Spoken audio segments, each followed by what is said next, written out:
Fred might keep a note that he said he's signing the deal. We didn't hear that.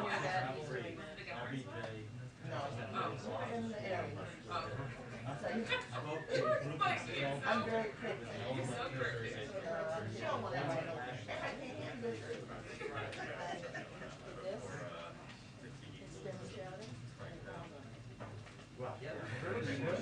You're saying manners works? They're always good. I haven't seen it.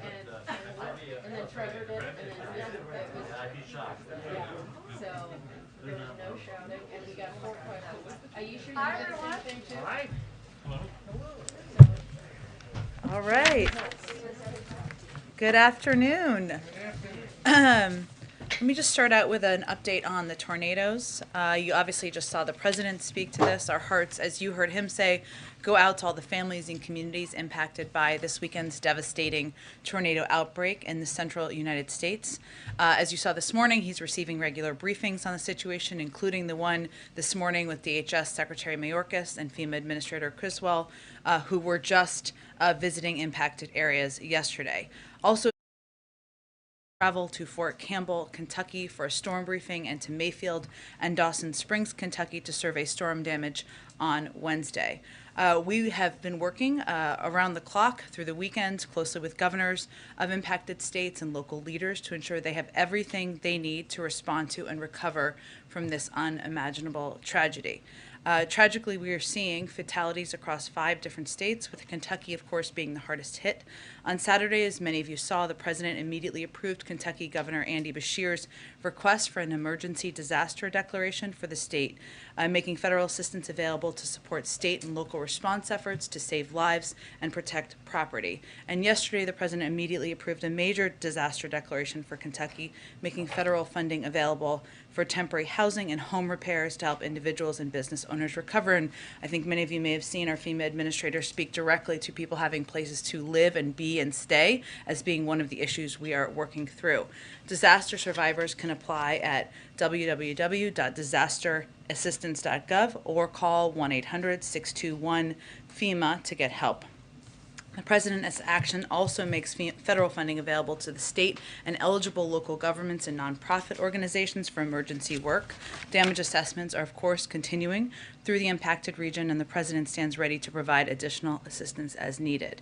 He also directed FEMA to lean forward with a proactive response, and the agency has done just that, which means it requires governors requesting assistance in order to get it, but he wants our teams to be very engaged proactively about what the needs may be and make sure they have the information necessary to apply if warranted.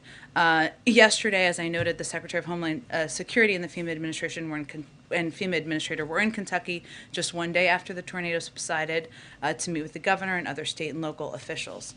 FEMA has also rapidly deployed urban search and rescue teams, incident management assistant teams, and mobile communication operations vehicles to assist response and coordination efforts, and has sent dozens of generators, 30,000 meals, 90,000 bottles of water, 4,500 blankets, 2,100 cots, and other critical commodities to Kentucky to help families in need.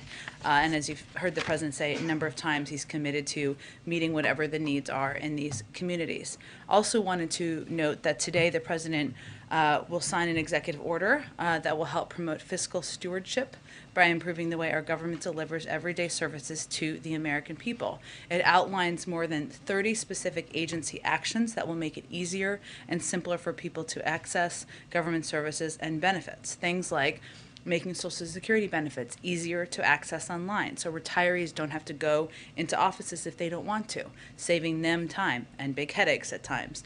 Using innovative technology to speed airport check-ins and reduce wait times, allowing Americans to renew their passports online instead of having to print forms and pay with a paper check or money order, and providing online tools that make it simpler to file your taxes. Also, you can update your address in there and not have to do it through repeated forms. I found that particularly exciting. The executive order also ensures agencies focus on the needs of the American people and spells out a process for agencies to continually improve their delivery of services. Last brief updates for all of you. The Vice President announced today the Biden-Harris administration's electric vehicle charging action plan that fast-tracks bipartisan infrastructure law investments during a visit to Brandywine Maintenance Facility in Brandywine, Maryland. The electric vehicle charging action plan moves forward the implementation of the bipartisan infrastructure law, establishing a joint electric vehicles office between the Department of Energy and Transportation, issuing guidance and standards for states, and ensuring consultations with diverse stakeholders, including manufacturers, governments, equity and environmental justice groups, civil rights groups, and tribal communities. Also today, as a part of her role in addressing the root causes of migration from Central America, the Vice President will announce during a roundtable with CEOs that new private sector investments in Central America now total over $1.2 billion. These commitments are in response to the Vice President's call to action launched in May for businesses and social enterprises to make new, significant commitments to sustainably address the root causes of migration. And as a reminder, Wednesday, December 15th is the last date to sign up for health care coverage and have it kick in by January 1st. Thanks to the administration's unprecedented outreach campaigns and investment from the American Rescue Plan, nearly 4.6 million Americans have already signed up for ACA coverage since November 1st. 4 out of 5 customers can find a plan for under $10 a month. I'd also like to note members of the team, the research team are here, and members of the secretary team are here as well. So thank you for all of your work. Hardest working people in the building, some of them. Why don't you kick us off? Well, I don't want to, not them, I mean some of the hardest working people in the building. As I was saying that, I was thinking there are other hard working people in the building. That was happening in my mind there. Thanks for joining with me, Ed. Okay, Josh. Thanks, Jen. Just one quick logistics question. Are we still doing the executive order gather in like 10 minutes? Or are we I believe it is back? 1:25, and so we have a little bit of time, but we will keep you updated as that happens, but I believe it's 30 minutes from now. Okay, great. 2 quick things. One, child tax credit payments go out this Wednesday. Mm-hmm. This could be the last time if the program is not renewed. What would you say to those families who are wondering if this is the last check as they wait to see if Buildback Better gets passed?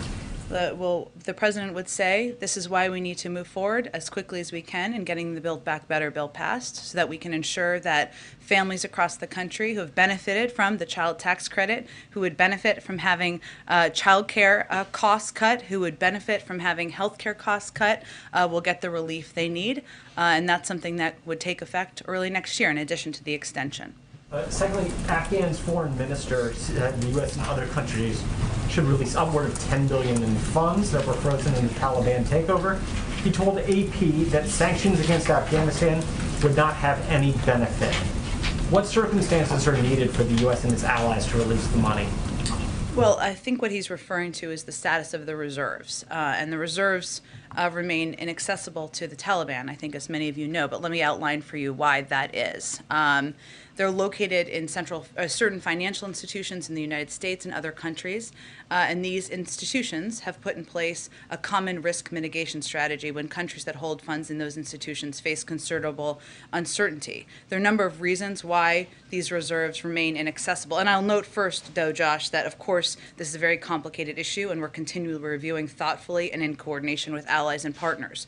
But these are some important reasons. First and foremost, the status of the funds is a subject of ongoing litigation brought by certain victims of 9/11 and other terrorist attacks who hold judgments against the Taliban. These legal proceedings cannot be disregarded and have led to the temporary suspension of any movement of the funds through at least the end of the year and quite possibly longer.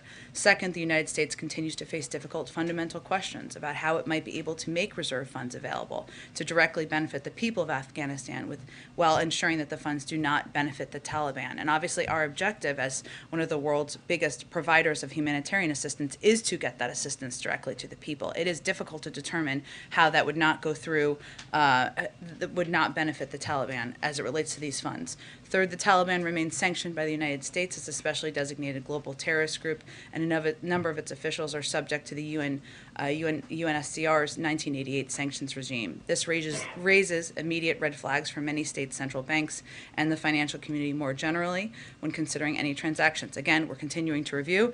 It's a very complicated and challenging issue, but that's the status and the reason why we have not there is not any update on that at this point in time. Go ahead, Trevor. Jen, I just wanted to talk a little bit about the Manchin meeting. Sure.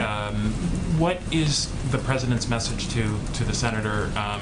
It's more than a month and a half since you guys announced a framework that you thought would be acceptable to him, but we have no indications from him directly that you guys are anywhere near that. So what's the message today? The president is going to speak, looks forward to speaking directly with Senator Manchin about and making the case for why the president feels this legislation should move forward. He feels that they have always operated, their conversations have always operated in good faith.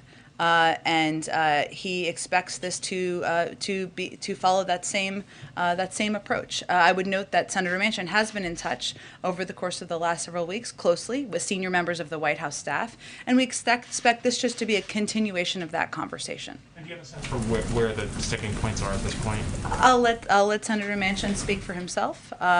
And again, the president looks forward to communicating directly with him this afternoon. Okay, separate issue. I just wanted to ask you about the January 6th committee. Sure. They released a lot of data over the weekend, basically showing some information about Mark Meadows and the use of the National Guard after January 6th. Just any reaction to that at all, and potential politicization of the National Guard, or anything about the vote on holding him in contempt this week?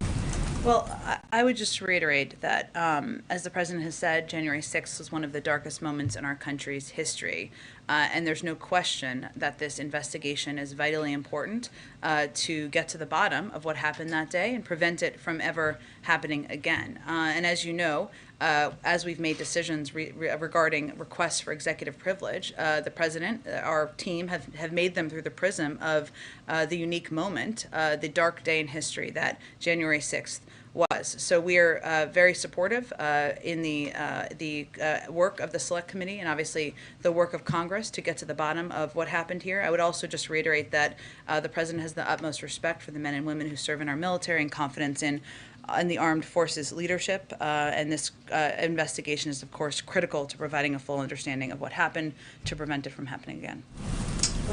In terms of the timing of the Buildback Better agenda, does the president think it's better now to take a pause here, and it really is just a week and a half or so before Christmas, and wait until next year to have a bigger discussion on this? Or what is his view of Senator Schumer's, still hope, which seems fleeting at this point, to get this done by Christmas? Well, Leader Schumer continues to press forward with getting this done, making progress in advance of Christmas, and we're fully supportive of that. But if it goes into the new year, does the president believe that would be better to preserve this agenda? I mean, Senator Manchin this morning is saying that he has serious reservations about this and believes it essentially needs to go back to the drawing board in some respects. Well, I'm of course not going to speak for Senator Manchin. I know you're not asking me to do that, but we're continuing to support Leader Schumer's effort to move this forward, and we are going to continue to play a constructive role in that. What else can the White House do to make the case that this will not impact inflation? That seems to be a big concern of Senator Manchin's and, of course, others. Well, what we've been trying to do, and I'm sure the president, if this is part of what Senator Manchin would like to discuss, will make this case directly as well. That is to highlight the fact that it's not just us, but it is a range of economists. It's 17 Nobel laureates who have conveyed this will help address inflation over the long term. And that when we talk about inflation, and this may be the way that the president and Senator Manchin can discuss this in a more accessible and human way, it's about how we lower costs for the American people and people who are looking at their budgets for next year, maybe the first quarter of next year or the first half of next year, and they're trying to figure out how to pay for childcare, and they're trying to figure out how to make sure they can put food on the table. And this Build Back Better plan will help lower costs for people across the country. That is fundamentally what it will do. So we will continue to make that case publicly and privately to Senator Manchin as well. One more on the Manchin conversation. You said the president's going to be making his argument directly as the argument he has been making over the last several weeks. It seems, based on what the senator said this morning, that he's pretty unmoved in his positions right now. So where do you see signs of potential movement here, or is the president bringing anything new to the negotiating table today? I wouldn't see this as a negotiating table as much as a conversation between two people who have been in public life for some time and have had good faith discussions directly, and this is just a continuation of that. Given that, and given on the issue of the child tax credit, it does seem likely that this 28th deadline may come and go. Is there anything that the White House can do to provide some relief for these families, or anything that can be done if, in fact, these payments are halted? Well, clearly the president wants to see the child tax credit extended. That's why he proposed in this package, and clearly that's why a number of members of the Senate want to get this done as soon as possible. The president supports that. We, of course, need 50 votes in order to do that, so we're continuing to work through the process of getting there. But if that deadline doesn't seem to be enough so far to get Manchin to come around, he's made clear he wants to get this right. It doesn't seem that he's in a rush necessarily to compromise, or he's not going to put a certain deadline on this. Doesn't it seem likely then that this isn't going to happen before the holiday? I don't think we're in a place to make that prediction from here, nor is anyone at this point in time. I mean, the president supports this package, of course, because it includes an extension of the child tax credit, but also because it will lower the cost of prescription drugs, of child care, of elder care, of housing, key components that are impacting people across this country. He thinks that's a pretty compelling case. The American public agrees. They like all of those components too, but he also understands how the legislative process works, and we're going to work that day by day. Go ahead. Would the White House be okay if congressional Democrats moved a standalone piece of legislation that extended those tax credits? We're not at that point right now. Right now, we're continuing to press to get Buildback Better through the Senate. Leader Schumer has advocated for that, and that's what we're working on at this moment. Over the weekend, when he first spoke about the storms, he was also asked about Ukraine and Russia. Is there an active plan to deploy American forces to Eastern Bloc NATO countries if Russia forays into Ukraine? He suggested that there was something like that in the works, and we're just seeking some clarification. Yeah, well, I appreciate you seeking clarification. I think as our national security advisor has touched on, and I don't think we've tried to hold back from, there are a number of NATO partner countries, of course, in Eastern Europe, Eastern flank countries, as you just referred to them. And what happened, if you look back post-2014, is a lot of these NATO partner countries were looking for reassurance. We're looking to plus up the presence there. We're looking for additional rotational deployments, and certainly that is on the table should Russia decide to invade Ukraine. I won't ask again about Buildback Better, but I did have you one. You ask. Go ahead. Well, okay. Then try again. Well, there's another aspect of this sure. Where whether or not Democrats can include a work permit program for undocumented immigrants in the plan. Still waiting on the parliamentarian to make a decision, but there are members of the Democratic Party saying ignore that and include some kind of pathway to citizenship in this legislation. Would the president support that? Well, I think what we're in the process we're in now, which you're very familiar with and others are, is we're waiting. The parliamentarian is doing her work in reviewing a number of the components that are currently in the package. We have to wait for that to complete itself. It's going to take a little bit more time, but that you can't put a bill on the floor before that process is complete. And there was another round of stories over the weekend about the political fate of the president and the vice president and who might run in 2024. And it quotes a lot of other Democrats or people who work for them. Mm-hmm. What is the White House's message to those Democrats? The White House's message is we're focused right now on what the American people elected the president to do just over a year ago, which is to get COVID under control, to put people back to work, and to help give people some breathing room. And we hope other people keep their focus on that as well. Did they knock it off? Is that speculation helpful? The president has every intention of running for re-election, so that's the other message for them. Go ahead. Thank you, Jen. You're not going to believe this. I have another question about Buildback Better. I'm ready.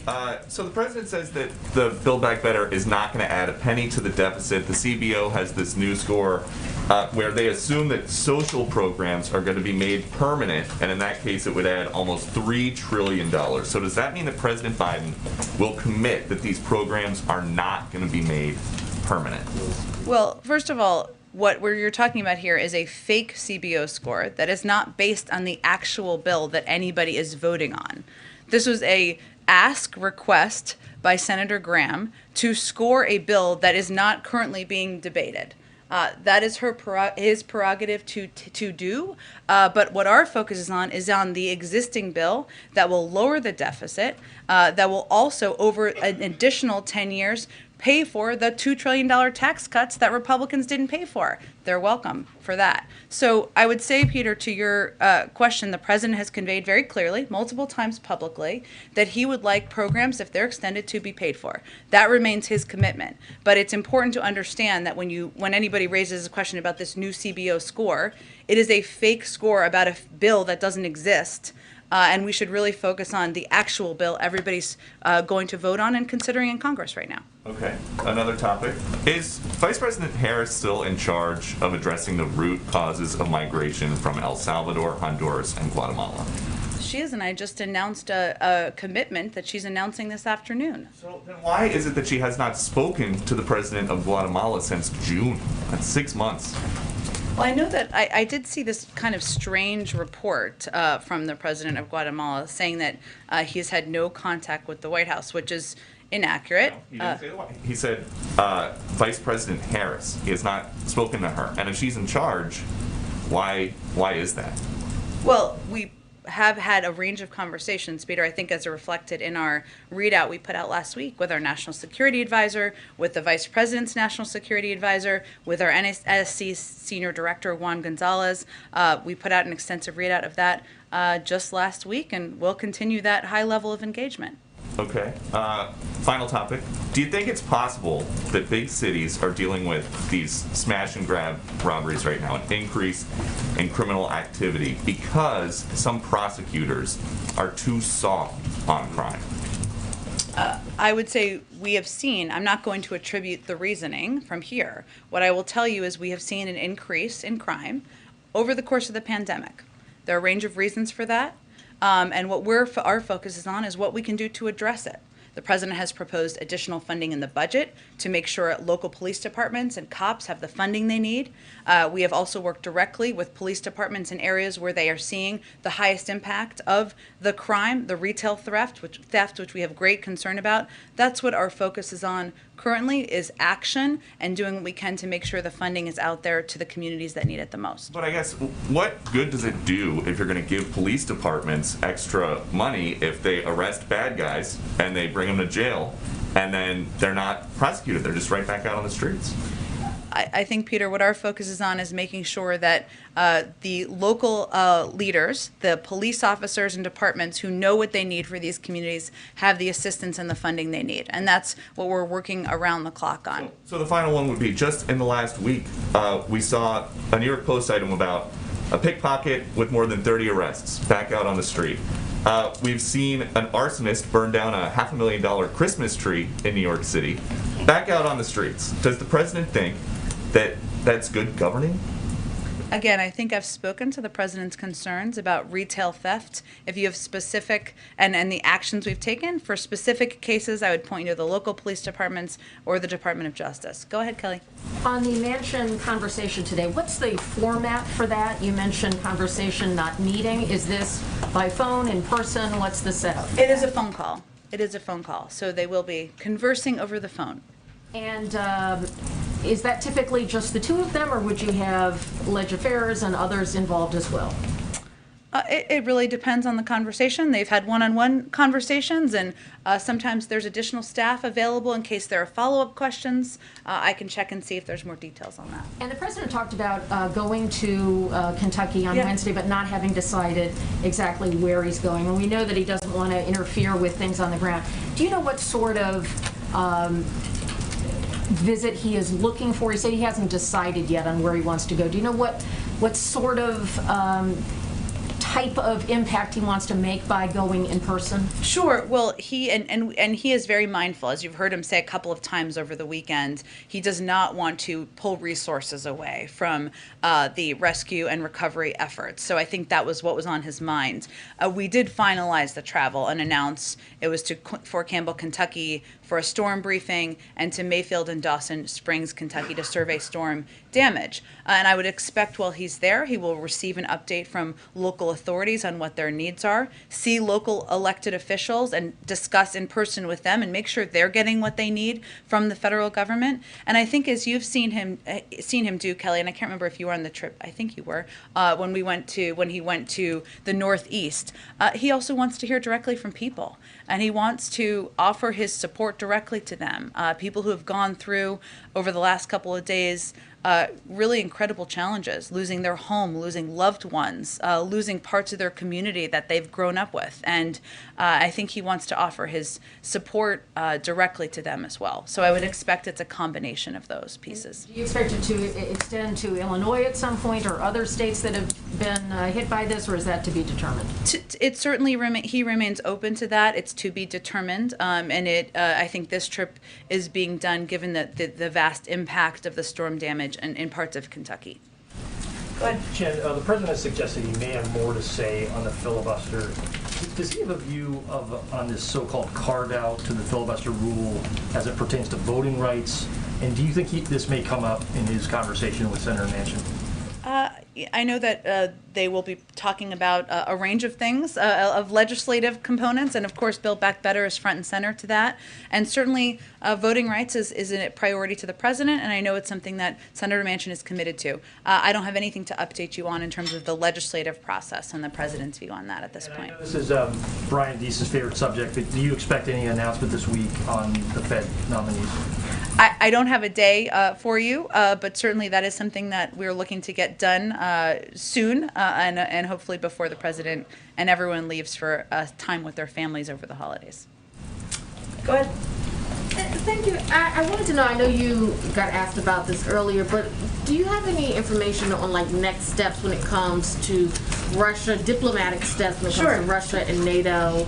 Are there any plans for more talks, more meetings of that nature? Sure. Well, let me give you, because there's a lot of different moving parts at the same time right now. So this weekend, Secretary Blinken was at the G7 foreign ministers meeting in Liverpool to discuss our cooperation on a comprehensive response to Russia's military buildup. There was a joint statement released calling on Russia to de-escalate, pursue diplomatic channels, abide by its international commitments on transparency of military activities, as President Biden did in his call with President Putin. And the foreign ministers, as they were meeting, and in this statement also warned that any use of force to change borders is strictly prohibited under international law, and that Russia should expect that further military aggression against Ukraine would have massive consequences. So that was kind of reiterating what the president conveyed to President Putin and what he conveyed in his calls and engagements with the B9 leaders last week through our Secretary of State. Also from the State Department, Assistant Secretary for the Bureau of European and Eurasian Affairs, Dr. Karen Donfried, is in Kyiv today and will visit Moscow tomorrow to meet with senior government officials to discuss Russia's military buildup and to reinforce the United States' commitment to Ukraine's sovereignty. She will emphasize that we can make diplomatic progress on ending the conflict in the Donbass through implementation of the Minsk agreements in support of the Normandy format. Following that trip, she's going to travel to Brussels to consult with NATO allies and EU partners, which has been kind of how we have approached this to date. Additionally, our national security team is continuing to have extensive conversations with our European allies and partners throughout the day, and that will continue as well. So day by day, what we are working to do here is keep the lines of diplomatic engagement open, have those conversations with Europeans, but also directly with the Ukrainians and the Russians, and continue to look and pursue a diplomatic path forward. And just when it comes to booster shots, obviously cases are rising. There are big concerns about Omicron. There's a push in the UK to get all of their citizens, get them with the booster shots. It has been very slow in the US for eligible people to get booster shots. Is there any plan for a bigger push from the White House, from the federal government, to get people to get their booster shots? That is absolutely what we're focused on. And we've seen an uptick recently. It's not, as you said, nearly where it needs to be in terms of everybody eligible getting a booster shot. And we know that that can be protective against Delta, which is still the predominant variant here, but also we're seeing increased protection against Omicron even as we learn more. We have seen If you look at seniors, we've seen that about 60% of eligible who are in nursing home facilities have received a booster. Actually, it's higher than that. Actually, sorry, 91% of nursing home facilities have completed their booster clinics. That's a good sign, right, for older, more vulnerable populations. And we've also seen a number of states execute very strong programs that can be good models. West Virginia, Maryland, Ohio, and North Carolina are also nearly complete with their booster rollout. But we are continuing to press publicly, privately, with governors, as you've seen us talk a lot about this nationally, because we know that more people who get boosted, more are protected. Go ahead. Thanks, Jen. The president has had to address a series of natural disasters, other severe weather occurrences this year, from wildfires to hurricanes and now these tornadoes.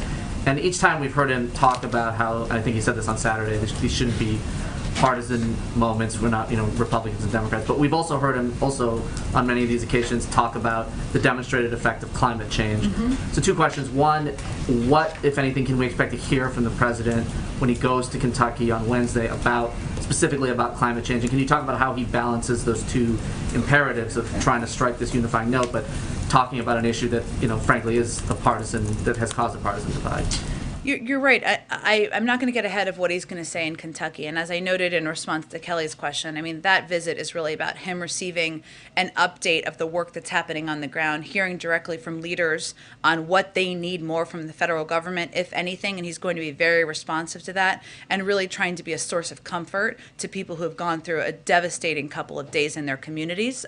So it's not an opportunity. He's not going to give a major speech while he's there. I will note, and he's been asked this a couple of times over the last few days, and when he was in the Northeast several months ago, what has been striking to him and to all of us is just the sheer impact of the climate changes in the climate and the crisis that is the climate currently on communities across the country, on the cost to communities, on these major weather events that have impacted such a growing percentage of.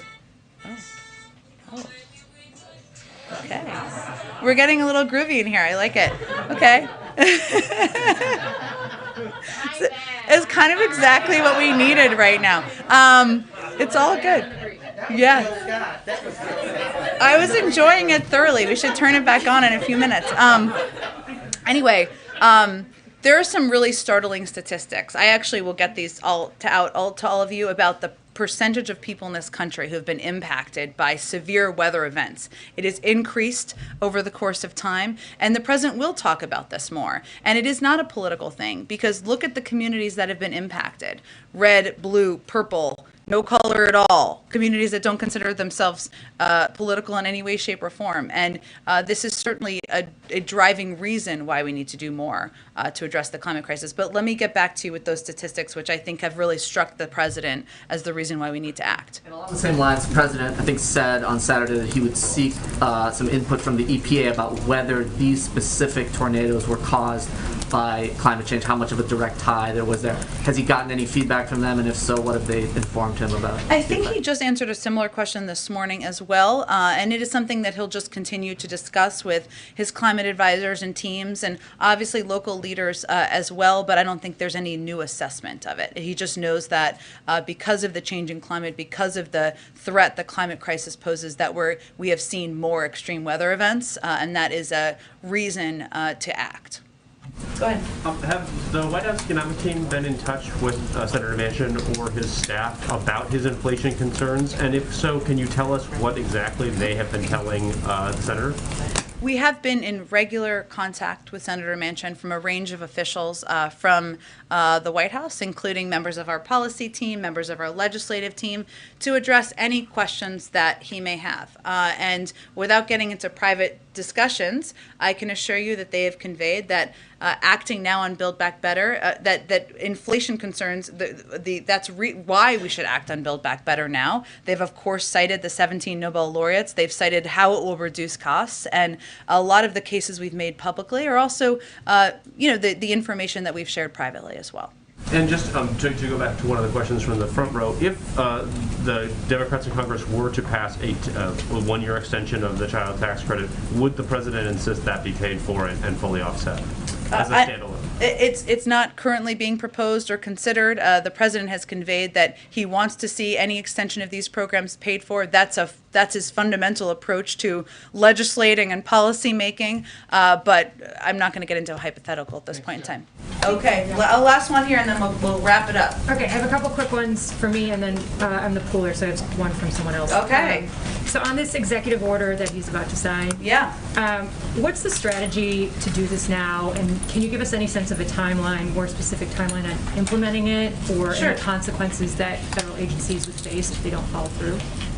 Well, it's going to take 6 to 12 months to implement it. It's a priority for agencies, so it will depend. It's going to be implementation component.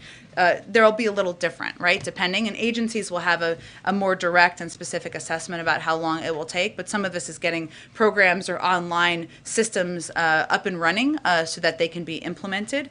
And I would say that the reason to do it now is the president's someone who has been in government as vice president for 8 years, obviously 36 years in the Senate, and he's a firm believer we can always make government work more effectively and efficiently. Technology is a way to do that in many ways, to make it easier, simpler, more accessible for people, whether they're seniors who are trying to get their Social Security benefits or people just applying to renew their passport. And I'll tell you, I was very happy to hear that. So that's good news. So that's something that he has long been a believer in. It's something it took a little bit of work internally to make sure we had the systems in place to get it going. And then one quick other one from a colleague. The Canadian government wrote to Senate leadership and committee chairs last week to threaten retaliatory tariffs and potentially retracting certain USMCA dairy concessions if the EV tax credit in BBB is passed. What's the White House reaction to this, and has there been any discussion about extending eligibility to Canadian assembled vehicles and batteries for the same credits? I know we talked about this a little bit when the Prime Minister Trudeau was here just a couple of weeks ago. The president advocated for these tax credits because he wants to make it more affordable for the American people to purchase electric vehicles, and because he feels it's an area of a huge opportunity, an industry of huge opportunity for American automakers. We have a good working relationship with the Canadians. They had a good conversation about it, but I don't have any additional policy I would expect or changes to that. Sorry this was short today. Thank you, everybody. You were cemetery and I don't know.